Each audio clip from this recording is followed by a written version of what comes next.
Saya ini bukan preman. Saya adalah mereka. Susah perdamaian adalah gerakan aceh mereka. Dan Republik Indonesia.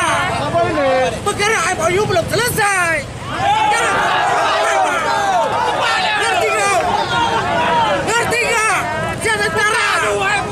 Pendidikan yang saya hadapi kalian. Jangan bilang saya preman. Saya nggak terima preman. Saya bukan preman. Oke? Saya bukan preman, Pak. Bilang sama preman. Saya bukan preman. Oke? Saya ada pendidikan. Ya.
Jangan